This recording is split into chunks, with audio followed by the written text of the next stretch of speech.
وہ کون سا ایسا شخص ہے, وہ کون سے ایسے پیغامات ہیں جن کو ہم دوبارہ لے کے آئیں. تو جب ہم نے اسٹڈی کیا تو پتا چلا کہ پاکستان یہ جو خطہ ہے اس میں ایسی شخصیات موجود رہی ہیں جو ہیومنزم اور ہیومن رائٹس کی باتیں 500-600 سالوں سے کر رہی تھیں. بلے شاہ ہیومنزم کی بات 600 سال پہلے کر رہے تھے. اسی طرح موجودہ دور میں جب آپ آتے ہیں تو پچھلی صدی میں قائد اعظم محمد علی جناح اور ان کی وہ سپیچز جو انہوں نے پاکستان بننے کے بعد دیں وہ بہت ہی پروگریسو, بہت ہی زبردست اور فارورڈ لکنگ تھیں. وہ سپیچ ایسی ہیں کہ اگر آپ ان کو پڑھیں تو آپ کو لگتا ہے کہ اس 21st سینچری میں کوئی بڑا اسٹیٹسمین وہ بات کر رہا ہے, کوئی شک نہیں. تو ہم نے کہا کہ بجائے اس کے کہ ہم کسی ویسٹرن سمبل کو لے کے آئیں, بھائی قائد اعظم محمد علی جناح اتنے عظیم شخصیت, ان کی ان القابات کو ہم دوبارہ ری انوینٹ کرتے ہیں اور ہولوگرام کے تھرو کرتے ہیں تاکہ ایک میموری رہ جائے جب آپ ان کی سپیچ سنیں. ویسے تو سپیچز ہم پڑھتے بھی ہیں, سنتے بھی ہیں, موویز بھی دیکھتے ہیں, کارٹون بھی ہیں, لیکن جب آپ ہولوگرام دیکھتے ہیں تو آپ کے ذہن میں ایک میموری رہ جاتی ہے, ایک ریکال ویلیو ہوتی ہے اس کی. تو پھر ہم نے اس پہ کافی ایکسپیریمنٹیشن کی, ٹیکنالوجی ایکسپرٹ سے بات کی اور وہ سپیچ کا پورا ایک نیریٹو بنایا اور پھر اس کو ہم پاکستان کی گلیوں میں لے کے پھرے اور اللہ کا شکر ہے کہ جی کامیابی کی طرف آ گئے. مظہر برلاس صاحب بڑا زبردست کام کر رہے ہیں اور پھر اس کام کو ایکنالج کیا گیا ہے. خوشی کی بات یہ ہے کہ دنیا نے مانا کہ آپ ایسی قوم ہیں کہ اپنے بانی پاکستان, اپنے قائد اعظم کو آپ نے یاد رکھا ہے اور ان کے افکار کے ذریعے 2021 میں بھی آپ وہی باتیں آگے بڑھا رہے ہیں امن کے لیے. اس میں 2-3 باتیں بڑی اہم ہیں.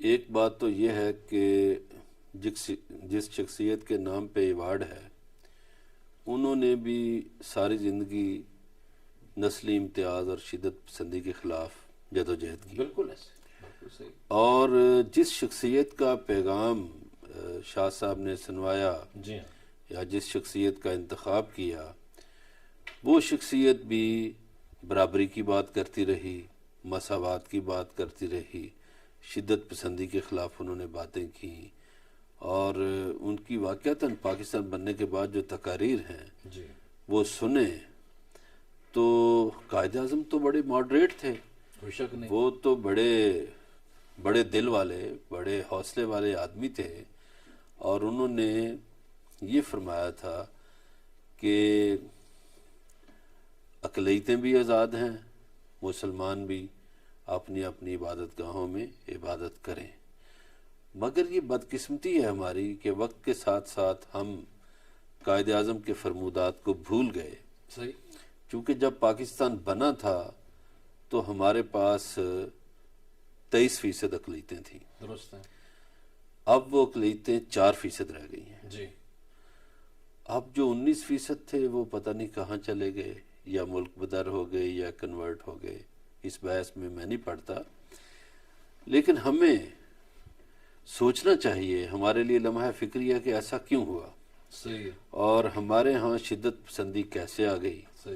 یہ درست انہوں نے فرمایا کہ ہمارے اسکولوں پر حملے ہوتے رہے, مساجد پر حملے ہوتے رہے, امام بارگاہوں پر حملے ہوتے رہے, مزارات پر حملے ہوتے رہے. لیکن میں ایک اور دوسری بات جو کروں گا وہ یہ ہے کہ پاکستان میں بہت سی سماجی تنظیمیں کام کر رہی ہیں, مگر وہ تنظیمیں کوئی بچوں کے حقوق کے لیے کام کرتی ہے, کوئی عورتوں کے حقوق پہ کام کرتی ہے, کوئی قیدیوں کے لیے کام کر رہی ہے, کوئی بیماروں کے لیے کام کر رہی ہے, کوئی بزرگوں کے لیے کام کر رہی ہے. میرے علم میں یہ پہلی پاکستانی تنظیم آئی ہے جو فکری سطح پہ کام کر رہی ہے اور جنہوں نے ایک تعمیری سوچ دی ہے معاشرے کو, اور وہ سوچ بھی بانی پاکستان کے حوالے سے دی ہے کہ یہ جو ہمارے ہاں بہت سی سیاسی پارٹیاں آئیں یا سیاستدان آئے, انہوں نے قائد اعظم کی, یا مورخین بھی ایون آئے, انہوں نے قائد اعظم کی تقاریر کو کہیں نیچے دبا دیا. تو یہ زیادی صاحب کا ایک تو بہت بڑا کام ہے. دوسرا یہ پاکستان پر ایک احسان ہے, اور پاکستان کی نئی نسل جو ہے وہ آگاہ ہو سکے گی کہ ہمارے قائد جو تھے جنہوں نے پاکستان بنایا ان کی سوچ تو یہ تھی. تو یہ جو بعد میں سوچ آ گئی تنگ نظری والی, یہ تو کہیں اور سے ہے. جی ہاں, اس میں بھی بڑی بات ہو سکتی ہے تنگ نظری والی. لیکن علی عباس زیادی صاحب میں آپ سے یہ پوچھنا چاہوں گا, اب تک آپ کن کن شہروں میں یہ پروگرام کر چکے ہیں, اور سنا ہے کہ آپ 25 دسمبر کو اسلام آباد آ رہے ہیں. اس پروگرام کے ساتھ؟ علی بھائی ہم نے اپنی مہم کا آغاز قصور سے کیا، بلے شاہ کے شہر سے، اس کی ایک سمبولک ویلیو تھی. صحیح. اور پھر ہم سوات گئے. اب سوات کی بھی بڑی سمبولک ویلیو تھی، کیونکہ 2008 میں جس گراؤنڈ میں طالبان کے لیڈر نے اسپیچ کی تھی کہ اب سوات ہمارے قبضے میں ہے، اسی گراؤنڈ میں ہم نے قائد اعظم کی اسپیچ چلائی. کیا بات ہے، اور ہزاروں نوجوان سوات کے موجود تھے کہ اب پاکستان واپس آ چکا ہے، اب جناح کا پاکستان واپس آ چکا ہے. پھر ہم نے قائد اعظم کے مزار پہ کراچی میں، ہم نے مینار پاکستان میں، ہم نے فیصل آباد میں، اب ہم 25 دسمبر کو اور 24 اور 25 دسمبر کو اسلام آباد میں سیریز آف ایونٹس ہیں. اور یہ 4-5 مقامات پہ ہوں گے. جو سب سے بڑا ایونٹ ہے وہ F9 پارک میں 25 دسمبر کو مغرب کے بعد ہوگا. اور ہم یہاں پہ رکیں گے نہیں. اس کے بعد ہم انٹیریئر سندھ جا رہے ہیں انشاءاللہ. پوری انٹیریئر سندھ میں 6 سے 8 بڑے شہروں میں، ساؤتھ پنجاب میں، اور ہر جگہ یہ پیغام لے کے جائیں گے جہاں جہاں ہمیں. اور اسلام آباد کے باقی کن کن جگہوں پہ کر رہے ہیں تاکہ جو اسلام آباد کے ناظرین دیکھ رہے ہیں، ابھی آپ کا پروگرام آپ کو سن رہے ہیں، وہ تاکہ وہ وہاں شرکت کر سکیں؟ اچھا، F9 کے علاوہ کوئی جگہ بھی کنفرم نہیں ہے تو میں کہہ نہیں سکتا. شاید فاطمہ جناح پارک جو کہ پنڈی میں ہے، شاید باراکہو میں، ابھی دیکھ رہے ہیں. اچھا، پلان کر رہے ہیں. ہمارے فیس بک پیج میں اس کی ڈیٹیلز آ جائیں گی. اوکے. اور اس میں ایک اور صرف ناظرین کو بتانے کے لیے، مجھے تو پتا ہے کہ لوگ اس میں خود از خود شریک ہو سکتے ہیں، اس کا کوئی ٹکٹ نہیں ہوتا، وہ آئیں اور آپ کی بات سنیں. جی، یہ دیکھیں رفاع عامہ کا پیغام ہے، کوئی اس کی فیس نہیں ہے، بلکہ آئیں، ملی نغمے بھی سنیں. صحیح ہے. فیملی ایونٹ ہے. اچھا. اور ہم اپنی پاکستان میں بسنے والے مختلف گروپس، آئیڈینٹی گروپس جیسے کہ کرسچنز، ہندوز، اور جس بھی مذہب اور جس بھی آئیڈینٹی سے آپ ہیں، آپ اس کے ساتھ آئیں. اس کو چھوڑ کے نہ آئیں. بالکل. آپ پہ کچھ مسلط نہیں کیا جائے گا، ہم آپ کو اپنائیں گے. ویسے تو شاہ صاحب آپ کی تنظیم کی مینجمنٹ ہی بہتر فیصلہ کرے گی، لیکن ایک مشورہ ہے کہ ایک دن آپ چونکہ اسلام آباد میں کر رہے ہیں تو پنڈی بھی ایک بڑا شہر ہے، دوسرا دن آپ جو 24 دسمبر کا ہے پہلا دن وہ پنڈی میں گزاریں اور جناح پارک میں گزاریں. صحیح ہے. تاکہ جناح کے حوالے سے باتیں ہو رہی ہیں اور جناح پارک میں تو جناح پارک میں ہو، اور دوسرے دن جب آپ اسلام آباد میں آئیں تو یہاں بھی فاطمہ جناح پارک ہے. بالکل صحیح ہے. تو وہ تاریخی حوالے بھی آپ کو مل جائیں گے اور 2 بڑے شہر بھی کور ہو جائیں گے. بالکل صحیح. تو علی عباس زیادی صاحب، یہ ایوارڈ کے لیے کیسے، یہ بھی بڑی کامیابی کی بات ہے، بڑی خوشی کی بات ہے، کیسے ہوا وہ؟ انہوں نے از خود رابطہ کیا، آپ نے اپلائی کیا، کتنے لوگ تھے آپ کے کمپٹیشن میں، کمپیٹیٹر، اور اس سے پہلے بھی کبھی کسی کو یہ پاکستان میں ایوارڈ ملا ہے؟ یہ آپ ہی خوش نصیب ہیں. جی، اس کا ایک اوپن اپلیکیشن پروسیس ہوتا ہے. وہ اناؤنس کرتے ہیں کہ جو یہ سمجھتا ہے کہ اس نے نئی ٹیکنالوجی کو یوز کر کے سماجی بہتری کے لیے کوئی کام کیا ہے وہ اپلائی کرے. ٹھیک ہے. تو جو ہمارے پاس ڈیٹا موجود ہے ان کی آفیشیل ویب سائٹ پہ، اس کے مطابق 70 سے زیادہ ممالک کی آرگنائزیشنز نے اس میں اپلائی کیا. نمبر آف اپلیکیشنز ہمیں نہیں معلوم، لیکن یہ کہا جا رہا ہے کہ 3200 سے زیادہ تھی، اور اس میں ہم جو ہیں وہ جیتے. تو یہ بہت فخر کی ہمارے لیے بات تھی.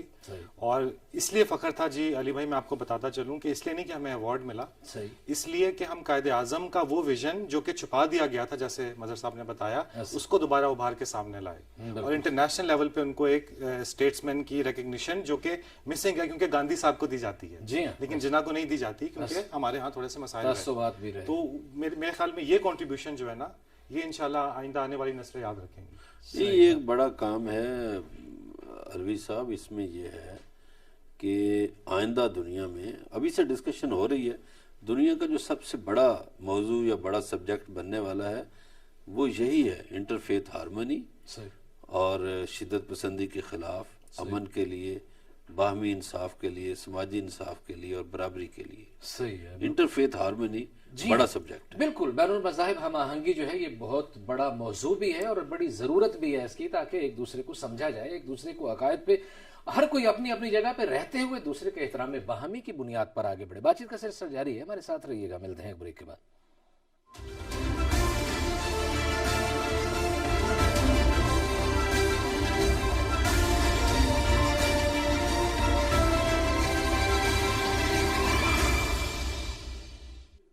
ویلکم بیک ناظرین. بریک پہ جانے سے پہلے بات ہو رہی تھی ہائیو تنظیم کے حوالے سے، ان کے کام کے، ان کے پروجیکٹ کے حوالے سے. ان کے ایگزیکٹو ڈائریکٹر سید علی عباس زیدی ہمارے ساتھ موجود ہیں. علی عباس زیدی صاحب، آپ نے بڑا اچھا کام کیا، اس کی بڑی اچھی پذیرائی بھی ہوئی، آپ کو اس کا ایوارڈ بھی ملا، ایکنالجمنٹ بھی ہو گئی. کوئی پیغام نوجوان نسل کے لیے، پاکستانیوں کے لیے کوئی دینا چاہیں؟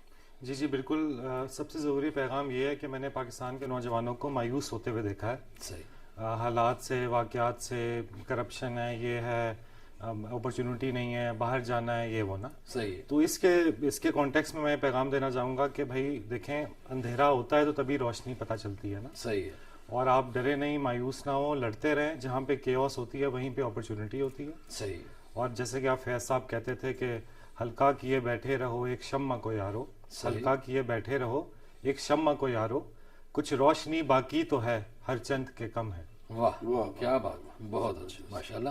اچھا جی، اگلی خبر کی طرف بڑھنا ہے. اور آج شوکت ترین صاحب نے کچھ گفتگو کی تھی میڈیا سے. انہوں نے کچھ باتیں بتائیں، کچھ ٹیکسوں کے حوالے سے بتائیں، کچھ خوشخبریاں سنائیں، کچھ مہنگائی کے حوالے سے بات کی. کیا کہا انہیں کی زبانی سنتے ہیں، پھر مظہر اللہ صاحب کا تبصرہ لیتے ہیں. جی شوکت ترین. اس میں ایک سرٹن سیگمنٹ ہمارا جو ہے پسرا، جو بڑے لوگ ہیں یا مڈل کلاس وغیرہ کیا پسرے ہیں، جائیں ریسٹورانٹس کو، لائنیں لگی ہوتی ہیں، وہاں جگہ نہیں مل رہی ہوتی. آپ باقی چیزیں گاڑیوں کو دیکھیں، گاڑیاں حال مہنگی ہو گئی ہیں گاڑیاں، لیکن اتنی گاڑیوں کی ڈیمانڈ ہے کہ آن جو ہے وہ 6-8 مہینہ کا آن چل رہا ہے. 12 روپیہ جو ہے وہ تقریباً 10 روپے جو ہے وہ انڈر ویلیوڈ ہے. افواہیں کچھ یہ بھی آ رہی ہیں کہ جی یہ روپیہ جو ہے یہ ڈی مونیٹائز ہو جائے گا، اور یہ کہ جناب اس کے بیچ میں اور لوگوں میں تھوڑا سا پینک کریٹ کرنے کے لیے. کچھ ایسی چیز نہیں ہونے والی کہ یہ روپیہ دوسری سائڈ پہ جائے گا، اور جب جائے گا تو ان کو بہت بری مار پڑے گی. تو یہ اس قسم کی اسپیکولیشن میں نہ گھسے، بیکاز یہ ان کے لیے ٹھیک نہیں ہوگا کہ روپیہ دونوں سائڈ پہ موو کرے گا. جی مظہر اللہ صاحب، آپ کو کیا لگتا ہے کہ یہ جتنی اچھی اچھی باتیں بتا رہے ہیں سارا کچھ ایسے ہی ہونے والا ہے؟ روپیہ رک جائے گا، ڈالر نیچے آ جائے گا، معاملہ ٹھیک ہونا شروع ہو گئے ہیں؟ اچھا، ایک تو جو انہوں نے پہلی بات کی کہ لوئر مڈل کلاس، اور انہوں نے غریب کا بھی تذکرہ کیا کہ وہ پس گئے ہیں. میں سمجھتا ہوں غریبوں کے لیے تو انہوں نے احساس پروگرام اور دوسرے پروگرام شروع کیے ہیں. پسا جو مڈل کلاس طبقہ ہے وہی ہے، وہ لوئر مڈل کلاس ہو یا مڈل کلاس ہو یا اپر مڈل کلاس ہو، تو مڈل کلاس پسا ہے. اس میں تنخواہ دار طبقہ زیادہ پسا ہے. صحیح ہے. جس کی تنخواہیں تو نہیں بڑھی لیکن مہنگائی بہت بڑھ گئی. صحیح ہے. اب ان کی دوسری بات کی طرف آئیے، جو روپے کے معاملے میں بات کر رہے ہیں. روپیہ دیکھیے تاریخ میں اتنا کبھی نہیں گرا جتنا اس دور میں گرا ہے، مگر اب وہ جو حوصلہ افزا خبر دے رہے ہیں اس میں رات کو فہد چودھری صاحب نے بھی، جو وزیر اطلاعات ہیں، انہوں نے کوئی خبریں دی تھیں. جی ہاں، 3 اچھی خبریں. ہاں، کوئی سعودی عرب جو ہے وہ اسی ہفتے 3 ارب جو ہے ڈالر وہ ہمارے رکھ دے گا. جی ہاں. اس سے یہ ہوگا کہ ہماری معیشت میں بہتری بھی آئے گی. اور ایک جو ابھی یہ گر کی بات نہیں بتا رہے، ہو سکتا ہے انہوں نے چھپائی ہو، مافیا سے چھپائی ہو. وہ کہہ رہے ہیں کہ وہ مافیا بہت پچھتائے گا جو سٹا کھیل رہا ہے ڈالر پہ. آپ کو پتہ ہے ہمارے ہاں ڈالر غائب کر لیا جاتا ہے ہر چیز میں. جو ابھی بات زیادی صاحب جیسے کر رہے تھے کہ ہمارا نوجوان جو ہے وہ کرپشن کے ہاتھوں مجبور ہے، بہت کچھ سوچتا ہے. ہمارے ہاں جیسے یہ چینی ذخیرہ کی گئی تھی، صحیح ہے، پھر گوداموں میں سے پکڑی گئی، اسی طرح اور چیزیں ذخیرہ کی جاتی ہیں. اسی طرح یہ ڈالر مافیا جو ہے یہ کھیلتا ہے. ٹھیک ہے. ڈالر کو یہ ڈمپ کر دیتے ہیں، مارکیٹ سے غائب کر دیتے ہیں، صحیح. اور ڈالر مہنگا کر کے پھر انجوائے کرتے ہیں، پیسے ان کے بڑھتے ہیں. تو وہ آج انہوں نے اس طبقے کو ہلایا ہے. ٹھیک ہے کہ بھائی ہوشیار رہو، اتنا روپیہ گرے گا کہ تمہارے ہوش ٹھکانے آ جائیں گے. تو ہماری تو خواہش ہے کہ روپیہ جو ہے وہ مضبوط ہو اور ڈالر گرے. تو وہ کہتے ہیں کہ ڈالر گرے گا تو ان کو ہوش آئے گی. تو اچھی بات ہے، میں تو کہتا ہوں آنا چاہیے. لیکن ایک بات یہ ہے علی رضا صاحب، ایک بات سے جی فرمائیے. ہمارا جو مسئلہ ہے نا، ہماری حکومتیں پچھلے 40 سال سے بشمول ان کے یہ آمدنی اور خرچ میں بیلنس نہیں رکھ پاتے. مثلا ہمارا ٹیکس اکٹھا ہوتا ہے 6,000 ارب، خرچہ ہمارا 10,000 ارب ہے. صحیح ہے. تو 4,000 ارب اضافی خرچہ ہے. اس خرچے کو کنٹرول نہیں کرتے ہمارے حکمران. ہماری ساری حکومتیں بادشاہوں کی طرح خرچ کرتی ہیں. جی. کم از کم یہ برابر تو کریں خرچے اور آمدنی کو. پھر سوچیں ابھی قرضہ بھی اتارنا ہے، ملک بھی چلانا ہے، اور خرچوں کو بھی کنٹرول نہیں کر پا رہے. تو جب تک آپ کی آمدنی میں اضافہ نہیں ہوگا، ٹیکس آپ کتنا بڑھا لیں گے، آپ کا FBR 7,000 ارب اکٹھا کر دے گا۔ آپ کو جانا چاہیے کہ یہ زرعی ملک ہے، آپ زرعی اجناس جو ہیں ان کو بڑھائیں، آپ زراعت سے وابستہ جو چیزیں ہیں جیسے پھل ہیں، جیسے گوشت ہے، دودھ ہے، ان چیزوں کو بڑھائیں اور انہیں آپ برآمد کریں۔ صحیح، یہ دیکھیں بدقسمتی ہے، درآمد کی جا رہی ہیں، دالیں درآمد کی جا رہی ہیں، یہ زرعی ملک ہے۔ دودھ یہاں 3.5 کروڑ لیٹر دودھ کی ضرورت ہے روزانہ، پروڈکشن 2.5 کروڑ لیٹر دودھ ہے۔ 1 کروڑ لیٹر دودھ پتہ نہیں سوڈا صابن کیا پی جاتے ہیں لوگ، واشنگ مشینوں میں بنتا ٹھیک ہے۔ تو گزارش یہ ہے کہ انہیں اس طرف توجہ دینی چاہیے۔ پھر یہ جو ہمارا ابھی ٹھیک ہے ایک بات کہ ہمارا ٹیکسٹائل سیکٹر جو ہے وہ ترقی کر رہا ہے، اوکے، ہماری بند لومز جو ہیں جو 30 سال سے بند تھی وہ چالو ہو گئی ہیں، لیکن اس ٹیکسٹائل سیکٹر کو ضرورت ہے کپاس کی۔ کپاس اب آپ باہر سے منگوائیں گے تو آپ کا تو پھر وہی مہنگا کام ہو گیا۔ تو آپ اپنے علاقوں میں کپاس کیوں نہیں اگاتے؟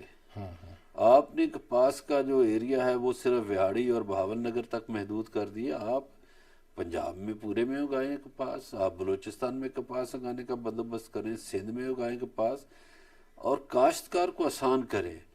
ابھی یہ جو شوکت ترین صاحب باتیں تو بہت کر رہے ہیں، لیکن دیکھیے کہ اسی دور میں کھاد نہیں مل رہی کسانوں کو، بہت مہنگی ہو گئی ہے اور مل نہیں رہی، تو کھاد کا بھی بندوبست کریں اور اس میں حکومت میں بیٹھے ہوئے وزراء جو شریک ہیں کھاد کی اس ساری ہیرا پھیری میں، ان کو بھی بے نقاب کریں۔ جب تک آپ اپنے زرعی سیکٹر کو مضبوط نہیں کریں گے آپ کا ملک ترقی نہیں کر سکے گا۔ آپ انڈسٹری کی طرف اگر جاتے ہیں تو انڈسٹری کو ضرورت ہے آپ کی انرجی کی، انرجی میں پہلے ہی آپ مار کھائے ہوئے ہیں، بجلی آپ کے ہاں نہیں ہے، بجلی مہنگی ہے، گیس آپ کے ہاں نہیں ہے، تو نہ آپ انڈسٹری کو بجلی دے سکتے ہیں، نہ گیس دے سکتے ہیں، نہ کوئی اور چھوٹ دے سکتے ہیں۔ تو یا تو آپ اپنا انرجی کا جو کمی ہے اس کو پورا کریں۔ حالت تو یہ ہے کہ آپ کے جو OGDCL اور PPL ہے انہوں نے پچھلے 3 سال میں ڈرلنگ ہی نہیں کی، بادشاہ لوگ ہیں، ہاتھوں پہ ہاتھ رکھ کے بیٹھے ہوئے ہیں، کوئی نئے کنویں نہیں کھودے، کوئی گیس کے، کوئی پیٹرول کے، کہ تاکہ ہمارے ملک کی پروڈکشن ہو۔ پھر ان کو ضرورت اس بات کی ہے کہ یہ خواہ مخواہ کی درآمدات روکیں۔ اب آپ لوگوں پہ آ جائیں۔ صحیح ہے، جو ہمارے لوگ ہیں، لوگوں کی زندگیوں نے خواہشات کا لباس پہن لیا ہے، لوگوں کی خواہشات بہت بڑھ گئی ہے۔ 30-40 سال پہلے ہر بندے کے پاس 2 کپڑوں کے جوڑے ہوتے تھے، 2 جوتے ہوتے تھے۔ آج لوگوں کے پاس 10 20 اور سیزن کے حساب سے کپڑے ہیں، سیزن کے حساب سے جوتے ہیں۔ لوگوں کو بھی اپنی خواہشات کنٹرول کرنی چاہیے اور کچن گارڈن کی طرف بھی جانا چاہیے کہ بجائے اس کے کہ آپ پھول اگاتے ہیں بہت سے، جی یہ کینیڈا کا پھول ہے، یہ آسٹریلیا کا پھول ہے، ادھر اپنی یہ سبزیاں لگائیں گھروں میں تاکہ آپ کو سبزی سستی ملے، گھر کی سبزی مل جائے۔ جی بالکل صحیح جی۔ بات شروع ہوئی تھی شوکت ترین صاحب نے جو خوشخبریاں سنائی ہیں اور بتایا ہے کہ روپے کو استحکام ملے گا، ڈالر نیچے آئے گا، اور انہوں نے یہ بھی کچھ گاڑیوں کے حوالے سے بھی بات کی تھی اور بھی بہت ساری باتیں کی تھی۔ بات ہوتے ہوتے کافی دور تک چلی گئی۔ جائزہ لیں گے اس پہ کہ یہ جو خرچے کنٹرول کرنے کی بات ہوئی اور ماضی کے زیادہ خرچوں کی بات ہوئی، اس دور میں تو بہت خرچے کنٹرول کرنے کی بات کی جا رہی ہے، اس کے کیا اثرات آ رہے ہیں؟ ہمارے ساتھ رہیے گا، ملتے ہیں بریک کے بعد۔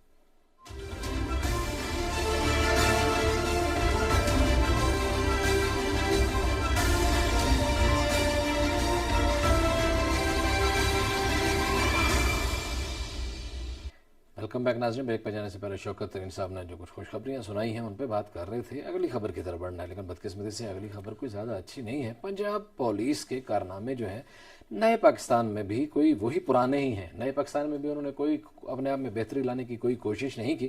حالانکہ پاکستان تحریک انصاف کی حکومت کے دعوے تھے کہ انہوں نے خاص طور پر KPK میں بڑی تبدیلیاں لائے ہیں اور وہاں نظام کو اچھا کیا ہے، لیکن عثمان بزدار کی حکومت جو ہے شاید وہ کچھ کر نہیں پا رہی، اور خاص طور پر شیخو پورہ اور قصور میں تو ایسی صورتحال اور ایسی وارداتیں آپ لوگوں نے دیکھی ہیں گزشتہ 3 برسوں کے دوران، لیکن سیالکوٹ بھی کچھ پیچھے نہیں رہا۔ اور سیالکوٹ میں بھی اگر کرمنلز جو ہیں بالکل دندناتے پھر رہے ہیں، اور کچھ ایسے لوگ بھی موجود ہیں جن کے خلاف FIRs کی بھرمار ہے، آدھی سینچری FIRs درج ہو چکی ہیں، لیکن اتنے بااثر لوگ ہیں کہ مجال ہے پولیس جو ہے ان کو گرفتار کرنے کی کوشش کرے۔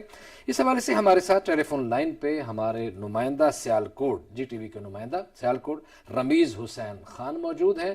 رمیز حسین، ذرا یہ ہمیں بتائیے کہ یہ کیا ہو رہا ہے سیالکوٹ میں؟ سیالکوٹ سے کوئی اچھی خبریں نہیں آ رہی اور سیالکوٹ پولیس کہاں سو رہی ہے؟ جی بالکل، جو سیالکوٹ ہے وہ بھی کرائم میں جو ہے وہ خطرناک اضافہ ہو چکا ہے۔ گزرتے وقت کے ساتھ ساتھ جو سیالکوٹ ہے وہ بھی چوروں ڈکیتوں کی ہٹ لسٹ کے اوپر موجود ہے۔ پہلے یہ جو چوری ڈکیتیاں تھی شیخ پورہ مریض کے سائڈ پر زیادہ تر ہوا کرتی تھی، لیکن جو سیالکوٹ ہے وہ بھی اب اس ٹاپ لسٹ میں شامل ہو گیا ہے۔ سیالکوٹ کی تحصیل جو پسرور ہے ادھر کافی حد تک جو ہے یہ چوری ڈکیتوں کا اضافہ دیکھنے کو مل رہا ہے۔ وہاں پر جو وکاس نامی ایک جو لڑکا ہے ڈکیٹ ہے، اس کا سرگنا ڈکیٹوں کا سرگنا ہے، وہ اس پر متعدد وارداتوں کے FIR درج ہو چکی ہیں، ڈکیٹوں کی FIR درج ہو چکی ہیں، ناجائز اسلحے کی وارداتیں درج ہو چکی ہیں، لیکن جو پولیس ہے وہ جو ہے وابہر گوشت کے مزے لے رہی ہے۔ ابھی تک کوئی ایسی کارروائی نہیں، لوگوں کو جو ہے وہ مطمئن نہیں کر سکی، پولیس ڈکیٹوں کو گرفتار نہیں کر رہی۔ اس کی وجہ یہ بھی دیکھنے میں آ رہی ہے کہ جو PTI کی حکومت کے آنے کے بعد جو ہے جو غربت میں کافی حد تک اضافہ ہوا ہے، لوگوں کے جو مسائل ہیں وہ بڑھ رہے ہیں، لوگ اپنے مسائلوں کو پورا کرنے کے لیے لوگوں کے گھروں میں ڈکیتیاں چوریاں وہ کر رہے ہیں، جس کی وجہ سے سیالکوٹ ہے وہ اس وقت ٹاپ ہٹ لسٹ میں ہے۔ یہاں تک کہ میں آپ کو یہاں یہ بتاتا چلوں کہ سیالکوٹ میں روزانہ کی بنیاد پر تقریباً 10 سے 15 لاکھ روپے کی روزانہ کی بنیاد پر وارداتیں کی جا رہی ہیں، ان کی FIR بھی درج نہیں کی جا رہی۔ جو لوگ ہیں وہ پولیس سے بالکل نالاں نظر آ رہے ہیں، پولیس ان کو کوئی بھی ان کی ہیلپ نہیں کر رہی، اس وجہ سے لوگ کافی جو ہے پریس ہیں پولیس کی وجہ سے۔ جی بہت شکریہ رمیز حسین، آپ کا بہت شکریہ۔ جی مظہر برلاس صاحب، یہ عجیب و غریب صورتحال ہے۔ ایک تو یہ کہہ رہے ہیں کہ غربت کیونکہ بہت بڑھ رہی ہے مہنگائی کی وجہ سے، اور غربت بڑھنے کی وجہ سے کرائم کی ریشو بھی بڑھ رہی ہے، اور روزانہ انہوں نے بتا دیا کہ لاکھوں کی وارداتیں ہو رہی ہیں، اور وہ وارداتیں رپورٹ ہی نہیں ہوتی، FIR ہی نہیں ہوتی، اور جو FIRs ہوتی ہیں ان کو پکڑا نہیں جاتا۔ اچھا، اس کے مختلف پہلو ہیں۔ نمبر ایک تو یہ ہے کہ جب یہ چور ڈکیٹ غریب علاقوں کو لوٹ لیتے ہیں تو وہاں پھر یہ رخ کرتے ہیں ایسے شہروں کا، ایسے اضلاع کا جہاں کوئی امیر لوگ ہوں۔ صحیح۔ تو سیالکوٹ ڈسٹرکٹ جو پورا ہے یہ ظاہر ہے صنعتیں وہاں بہت ہیں، لوگوں کے پاس پیسہ ہے، تو اس لیے انہوں نے وہاں کا رخ کیا۔ دوسری بات جو رخ کرنے کی بڑی وجہ ہے وہ یہ ہے کہ جب قصور اور شیخو پورہ میں زیادہ سختی ہوئی تو جب بھی کہیں سختی ہوگی کس علاقے میں تو پھر چور کسی اور علاقے کا رخ کرتے ہیں، تو انہوں نے یہ علاقہ چنا۔ اب آ جائیے کہ FIRs درج نہیں ہوتی، پولیس کی کوشش ہوتی ہے کہ وہ چوری اور ڈکیتی کی FIR درج نہ کرے، چونکہ یہ کارکردگی ان کی جاتی ہے IG کے پاس، اور یہ تاریخ کا بھی حصہ بن جاتی ہے، تو ان کی کوشش یہ ہوتی ہے کہ FIR درج نہ ہی کریں تاکہ یہ تاریخ کا حصہ نہ بنے۔ تو یہ تین بڑی وجوہات ہیں۔ اب یہ ہے کہ کوشش کرنی چاہیے، پولیس کو بدلنا چاہیے۔ ایک پولیس افسر کو تبدیل کیا گیا ہے، کوئی نیا پولیس افسر آیا، اس سے اچھائی کی توقع کی جا رہی ہے، اور کوئی ایک ایسا پولیس افسر بھی وہاں موجود ہے جو اللہ کے فضل سے اپنی انویسٹیگیشن اور تحقیقات میں ہمیشہ یہ سب ہرا ہی ہرا لکھتا ہے، وہ پتہ نہیں ہرا ہرا نوٹ مل جاتا ہے یا کیا ہوتا ہے۔ نہیں، ایک بات ہے علی رضا علوی صاحب، یہ جو سابق CCPO لاہور عمر شیخ ایک بات کرتے ہیں، وہ کہتے ہیں کہ پولیس کی پولیسنگ ہونی چاہیے۔ بالکل ٹھیک ہے، چونکہ پولیس کے اندر ہمارے ہاں کرمنل آ گئے۔ اچھا، پھر میں نام لوں گا تو پتہ نہیں کچھ لوگوں کو برا لگے، یہ 85 اور 88 میں میاں نواز شریف صاحب جب وزیر اعلیٰ پنجاب تھے، انہوں نے ہر MPA کو 2 ASI اور 2 نائب تحصیلدار دے دیے۔ آپ کے علاقے میں بھی کچھ MPوں کے صاحبزادے ہوئے تھے بھرتی، نائب تحصیلدار اور ASI۔ اب انہوں نے MPs نے کیا کیا کہ اپنے قریبی لوگوں کو بھرتی کروا دیا، وہ باز نہیں آتے کرائم سے، چونکہ ان کے پیچھے سیاسی طاقت موجود ہے۔ کسی کا ماما MP ہے تو کسی کا چاچا MP ہے تو کسی کا والد MNA ہے تو کسی کا والد MP ہے تو کسی کا والد سینیٹر ہے۔ وہ جب تک پنجاب پولیس سے نہیں نکلیں گے اس وقت تک پنجاب میں کرائم کنٹرول نہیں ہو سکتا۔